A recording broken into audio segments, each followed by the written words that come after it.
recursos e gestão de projetos sociais. Na aula de hoje, nós vamos discutir alguns recursos que são disponibilizados e utilizados num projeto social e também vamos discutir os modos de gestão de um projeto. As diversas formas que o projeto é gerido, o projeto é direcionado. Isso significa que nós vamos tratar de alguns aspectos éticos e também políticos que encaminham um projeto social. Recursos de projetos sociais. Antes de tratarmos desse assunto especificamente, vamos lembrar as etapas do planejamento social. Responsáveis e rede de parceiros. Análises sociais. Justificativa. Objetivos e metas. Métodos, técnicas e atividades. Recursos humanos. Materiais e equipamentos. Recursos financeiros. Modo de gestão do projeto. Avaliação. Cronograma. Essas 11 etapas compõem o ciclo do planejamento de um projeto social. Cada um dos seus itens representa um momento, uma fase na qual a equipe se dedica a planejar aquela temática. Hoje nós veremos, por exemplo, a etapa dos recursos, isto é, recursos humanos, financeiros e materiais. Recursos humanos. Sobre esses recursos, vamos ver algumas das suas particularidades. Recursos humanos são previstos para a realização das atividades, tendo em vista o alcance dos objetivos formulados. Como visto, os recursos humanos são previstos, são planejados para que as atividades também planejadas sejam cumpridas. Os recursos humanos têm a ver com competências e habilidades das pessoas envolvidas num projeto social.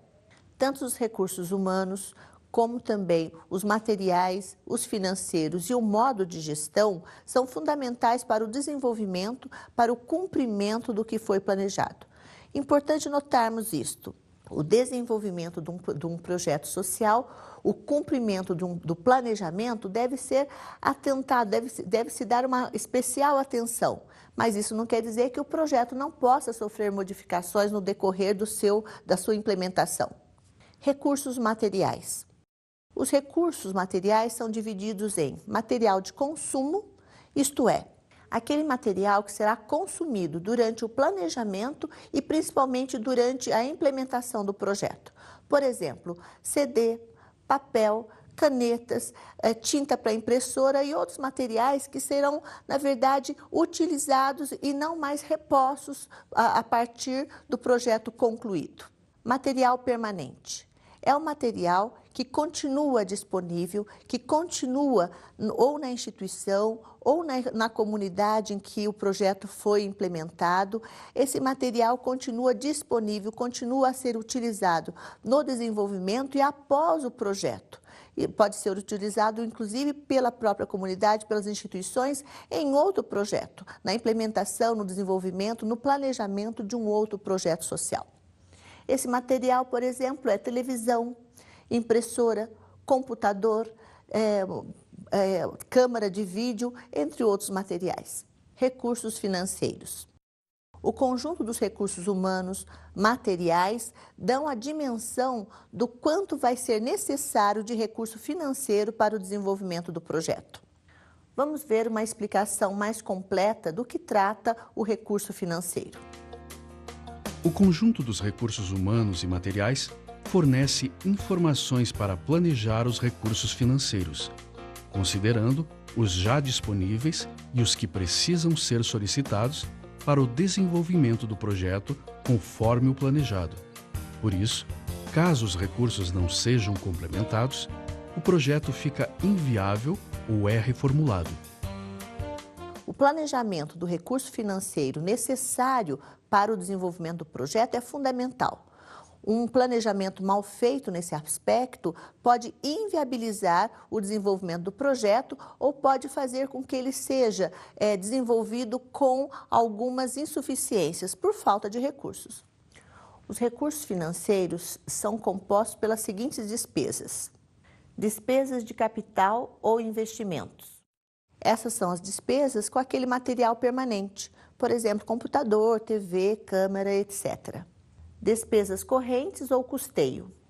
Trata-se agora de planejar, de elencar as despesas com material de consumo, papel, CDs, tinta para impressora, entre outros. Despesas para pagamento de serviços de terceiros. Neste item, são planejados os pagamentos com serviços de pessoas contratadas para exercer determinadas atividades nos projetos. São pessoas que vão estar disponíveis, que vão estar executando tarefas durante o projeto e que depois do seu término não serão mais, não compõem mais a equipe de planejamento ou a equipe da instituição. Despesas com membros da equipe. Já nesse caso, são planejadas as despesas com os próprios membros da equipe gestora, da equipe executora, das pessoas envolvidas de forma mais permanente no projeto social. Despesas com pagamento de passagens, diárias, etc.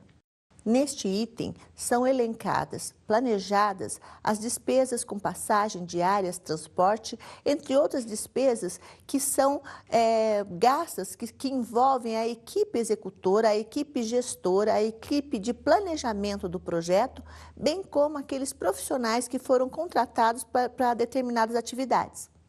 Isto é, tudo que envolve gastos com os recursos humanos do projeto, que não são o pagamento deles, mas que envolve as suas atividades, entram nesses itens. Mas de onde vêm esses recursos? Como angariar, como conseguir os recursos financeiros para o pagamento daquelas diversas despesas? Os recursos podem vir de diversas fontes. Por exemplo, o Estado. O Estado é um grande órgão financiador. Quando não é ele mesmo, o Estado, a Prefeitura, as secretarias, os órgãos estatais, as empresas estatais, que planejam e financiam programas, projetos ligados às políticas públicas, quando não são esses órgãos por eles mesmos, eles também financiam programas, projetos sociais implementados por órgãos da sociedade civil. Sejam ONGs, sejam empresas ou diversos órgãos como igrejas, por exemplo. Mas também são órgãos financiadores as agências internacionais. Essas agências internacionais podem ser, por exemplo, o BID, o Banco Interamericano de Desenvolvimento. Além disso, pode ser também as agências da ONU, como a própria Unicef, entre outras agências do conjunto da Organização das Nações Unidas. Além disso, há organizações ligadas às empresas e igrejas também internacionais. Nas empresas, nós podemos lembrar a Fundação Ford. Uma outra fonte de recursos para os projetos sociais são as doações. As doações que vêm da sociedade civil, que vêm das próprias igrejas nacionais ou internacionais e que se juntam aos recursos existentes, aos recursos já solicitados às demais agências. Além das doações ainda, podemos lembrar as atividades de autossustentabilidade dos projetos sociais ou das instituições que implementam os projetos sociais, como, por exemplo, atividades de artesanato, que são as mais comuns, atividades de venda de materiais, de propaganda, entre outros. Mas independente da fonte do recurso, seja nacional, seja internacional, seja de autossustentabilidade, seja de doação, sejam os recursos estatais ou de empresas privadas, não importa. O que importa é projetos sociais, independente da fonte de recursos, tem a ver com sustentabilidade e garantia de direitos. Isto é, os projetos sociais se direcionam aos sujeitos de direitos. Algumas ONGs, por exemplo, podem dizer, os seus gestores podem dizer, bom, nós não recebemos ou recebemos muito pouco recursos do Estado.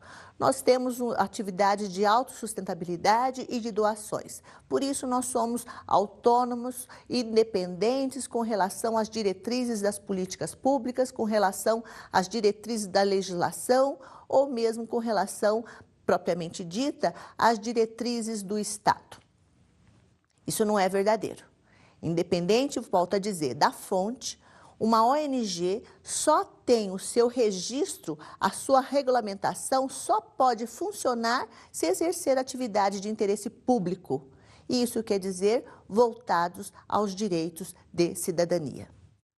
Vamos ver um depoimento de um profissional ligado a uma ONG que vai nos dizer qual ou quais são as etapas mais difíceis no processo de planejamento de um projeto social. Bom, para você elaborar um projeto social ou um projeto, né, a primeira coisa que você tem que ter clara é você ter um contato muito próximo com a realidade, com o que você pretende transformar e como fazer isso virar em etapas, né, recursos, pessoas, de acordo com a capacidade que você tem de fazer. Então a gente conhece muitas organizações que fazem projetos ou muito pequenos ou muito maiores do que conseguem. O projeto pode ser aprovado, mas depois ela não consegue entregar o resultado daquilo que ela propôs, né? E também muitas pessoas colocam em projetos metas que não dependem delas, né? A organização não conseguiria realizar porque isso depende de outros fatores, né? Então, eu acho que esse contato com a realidade é muito próximo. Se você tem realmente uma organização capaz de entregar, de realizar esse projeto e transformar isso numa cadeia lógica de etapas, de recursos, com marcos, com metas, para que você possa acompanhar e avaliar se ele está indo bem ou não e se você tem como ajustar rumos, né? Então você tem que ter toda uma organização por trás, na verdade, que dê suporte para que esse projeto aconteça. Então a gente acredita a captação de recursos, a soma de uma boa organização, você ter bem estruturada metas, prazos, formas de acompanhamento, de controle, de gestão, você ter resultados gerados, né? Então para você captar recurso, o teu histórico, o teu passado, ele é muito importante e você tem que mostrar uma perspectiva de futuro, né? Então fugir daquela linha de raciocínio, nos ajude se não vamos fechar as portas, né? Que é uma coisa de manutenção, que leva a noção de gasto por uma noção de com essa parceria, com esse investimento, a gente vai conseguir dar um novo passo ou mudar a tal situação, né? Então é uma noção de investimento, de transformação e não de gasto e de manutenção. E juntando isso, né, com a questão da credibilidade, você começa a mudar a noção de captar recursos para atrair recursos, né? Então começa a acontecer o boca a boca, começa um parceiro indicar para o outro e acontece como em qualquer organização, talento, negócio, onde o teu trabalho começa a ser reconhecido e você continua buscando parcerias, recursos, mas os parceiros começam a solicitar também a parceria, o apoio, o projeto. Sem dúvida, uma das etapas mais difíceis é a da captação de recursos. Essa captação envolve o relacionamento da ONG, da instituição ou mesmo do órgão do Estado perante a sociedade, perante os outros órgãos financiadores. Esse bom relacionamento tem a ver com credibilidade. A credibilidade da instituição solicitante, que vai implementar o projeto, a credibilidade quanto à sua eficácia, com a sua eficiência no desenvolvimento do projeto e também a importância do projeto social perante a sociedade, perante a população-alvo e a situação diagnosticada como merecendo, requerendo uma intervenção social. Sobre esse tema, sobre o orçamento, a composição dos recursos financeiros, vejamos também uma informação importante do Instituto de Estudos Socioeconômicos. Um estudo preliminar revela a prioridade do governo brasileiro em 2009. Quase a metade do orçamento fiscal e da Seguridade Social está comprometida com os credores financeiros do governo. A composição orçamentária, com os itens dos recursos disponíveis e dos gastos que serão realizados, é uma peça muito importante, seja quando se trata do Estado, seja quando se trata de ONGs ou mesmo do balanço social de empresas. Isto é, quando se trata de projetos sociais, é importante que a peça orçamentária seja divulgada, seja amplamente divulgada para que haja o controle social, para que a própria sociedade possa acompanhar o uso desse recurso, a forma eficiente e transparente do uso do recurso. Modos de gestão de projetos sociais. Vamos ver O que define a gestão de projetos sociais? A gestão de projeto social significa a condução, a direção e o encaminhamento dos processos de planejamento, execução e avaliação. Isto é, os gestores são responsáveis por direcionar, conduzir e encaminhar todas as etapas do planejamento, assim como as fases de execução e as formas de avaliação. De forma geral, gestão de projeto social significa planejamento, direcionamento, organização e controle do projeto e do seu processo de implementação. Historicamente, existem 5 modos de gestão de projetos sociais. São eles: particularista, técnico-burocrático, gerencial, participativo e em rede. Vamos ver com detalhes cada um desses modos de gestão. Gestão particularista. São características desse modo de gestão: baixo ou inexistente vínculo com a noção pública e também com a noção de asseguramento de direitos. Nesse modo de gestão, o vínculo com a noção pública do asseguramento de direitos, o vínculo que o projeto necessariamente tem com políticas e legislação social, fica esmaecido, fica desaparecido no modo de gestão. Parece que o projeto tem vínculos particulares, fazem parte de vontades particulares e não estão ligados a um projeto de sociedade. Elo entre o projeto e as políticas públicas não explicitado. Isso quer dizer que o vínculo necessário entre o projeto e a política pública, mesmo quando esse projeto é realizado por igrejas, na sociedade civil, por organizações não governamentais ou ações de responsabilidade social e empresarial, mesmo quando isso ocorre, é necessário explicitar o elo com a política. Na gestão, no modo de gestão particularista, isto não ocorre. Projeto compreendido como um empreendimento privado. Quer dizer, da mesma forma que o elo com as políticas públicas não são explicitados, o que é explicitado é que o projeto é um empreendimento privado, de vontades pessoais, de vontades institucionais privadas. População-alvo é vista como necessitada e carente. Isto é, a população é vista como um objeto da ação e não como sujeito de direitos. A participação é compreendida como cooperação. Ao invés da participação ser vista como condição de autonomia, como fomento da própria compreensão e da elevação da cidadania da população-alvo, junto à população-alvo, a participação é vista como cooperação. Quer dizer, aquela população vai cooperar no projeto já planejado, no projeto já em desenvolvimento.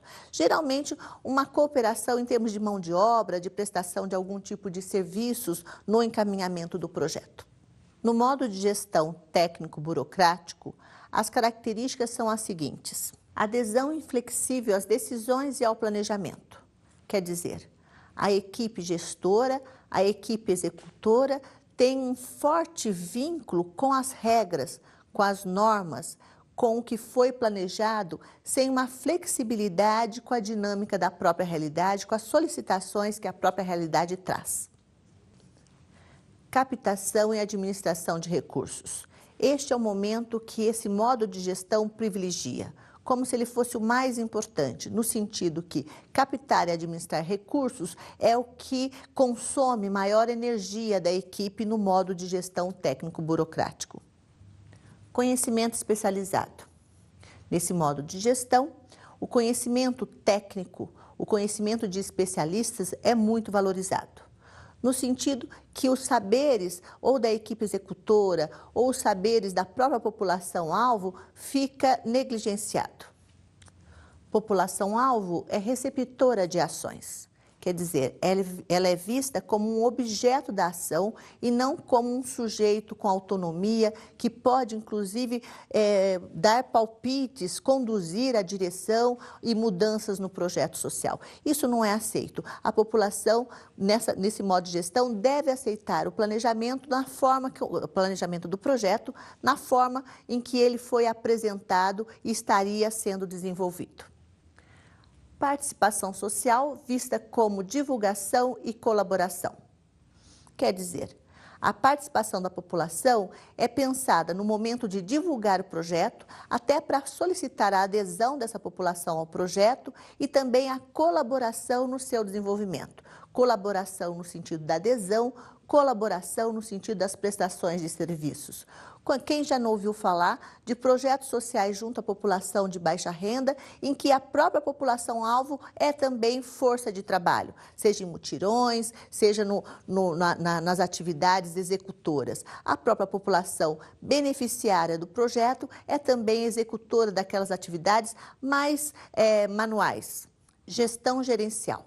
Uma das características desse modo de gestão é que ela se dá de forma semelhante a uma empresa privada.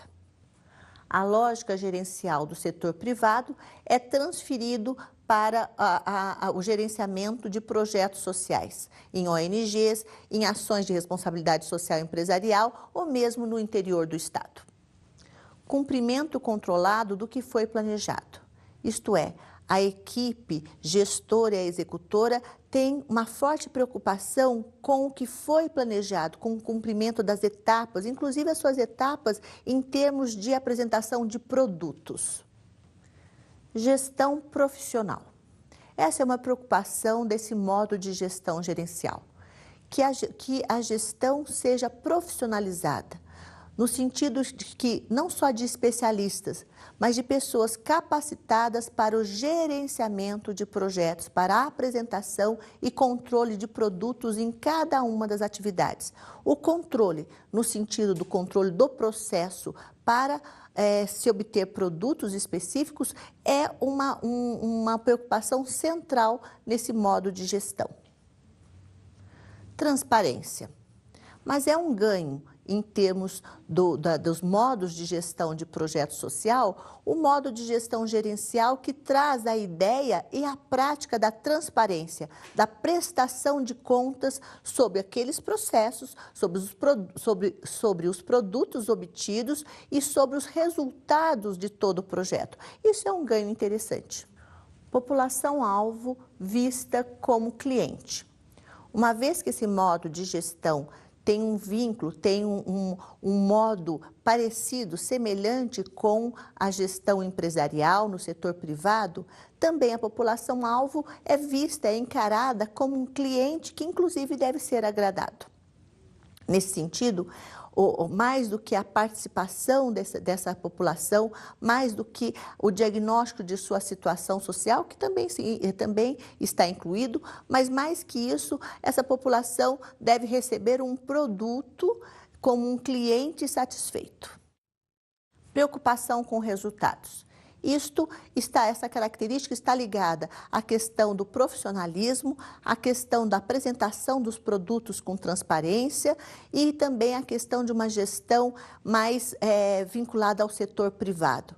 Isto é, uma forte preocupação em que todo o processo esteja sendo acompanhado e que tenha bons resultados. O projeto, apesar de ser um projeto social, o que para aqueles outros modos de gestão, como particularista, por exemplo, ou técnico burocrático, pode não ser tão importante, para o modo de gestão gerencial, um projeto social tem sim que apresentar bons resultados, tem sim que apresentar medidas e indicadores que mostrem a eficiência, a eficácia ou mesmo a efetividade desse projeto. Isso também é um ponto interessante a favor desse modo de gestão.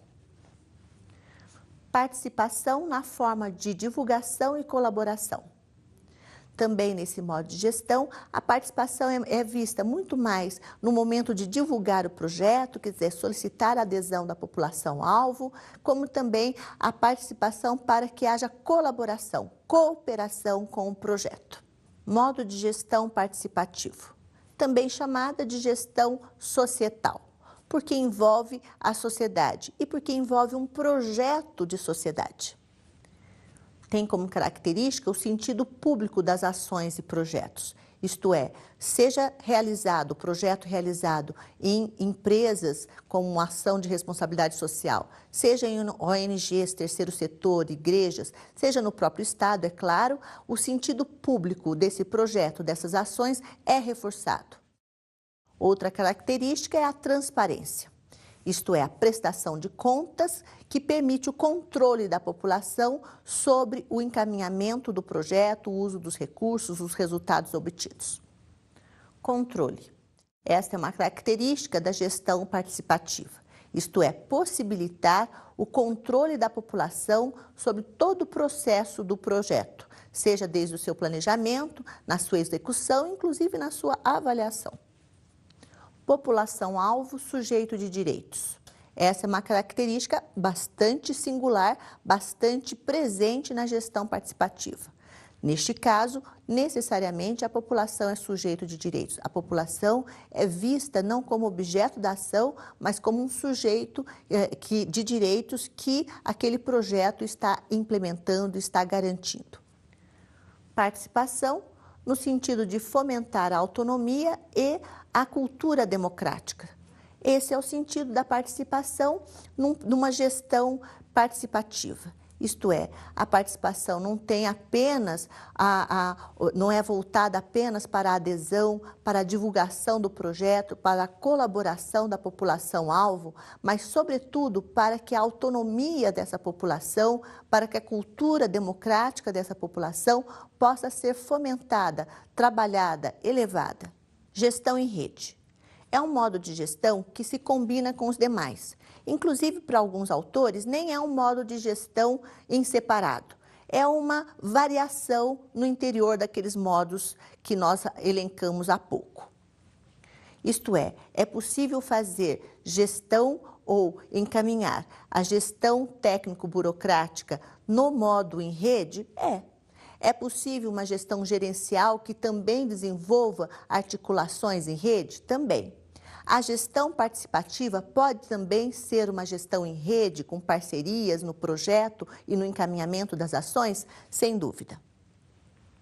Mas em termos didáticos e em termos do nosso esclarecimento sobre os modos de gestão, é importante que nós tenhamos em separado as características do modo de gestão em rede. Uma dessas características é a articulação e parcerias. Gestão em rede significa isso mesmo, articular uma rede de parceiros, articular agentes em projetos, organizações, atores sociais, institucionais e pessoais que possam colaborar ou formar, na verdade, uma rede que fortaleça o projeto em execução e que fortaleça os objetivos desse projeto, junto à população-alvo, na intervenção da situação objeto da intervenção. Vejam, a articulação de parceiros é a característica principal, aliás, é o que caracteriza a gestão em rede. Descentralização. Outra característica ligada à questão da formação de parcerias. As ações descentralizadas, as ações realizadas de forma a não fragmentar o objetivo, as ações que possam ser conjugadas no interior de uma comunidade, também é peculiar à gestão em rede. Um exemplo de projeto gerido no modo de gestão em rede é a rede de adolescentes, que tem como objetivo a melhora da qualidade de vida dos adolescentes e a diminuição do consumo de drogas. Este projeto atende aproximadamente 148 mil adolescentes. Esta rede foi formada durante o período de dezembro de 1997 a junho de 1998. Importante ressaltar a abrangência dessa rede, quer dizer, 25 municípios no estado de São Paulo. E o número de população atendida, 148 mil adolescentes, é um número significativo. Como vimos, os modos de gestão são, na realidade, bastante variados. Um processo de gestão numa ONG ou em qualquer outra entidade, no geral, faz um mix. Isto é, uma mistura de características próprias da lógica e daquela peculiaridade institucional.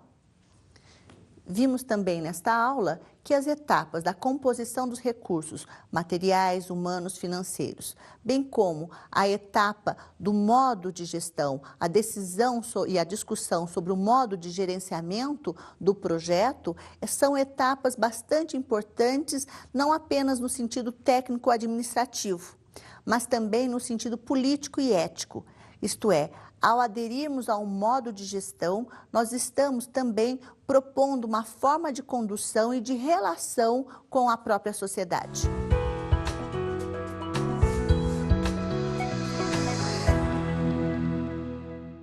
Para a aula de hoje, gostaria de sugerir um artigo de minha autoria junto a mais 2 colegas. Sistema de Informação Geográfica como suporte à gestão da rede e política social, dos autores Luciene Stamato de Lazari, Manuel Camilo Pena e Samira Kaushakji. Esse artigo está disponível na internet e é interessante porque ele trata dos modelos de gestão de políticas, programas e projetos.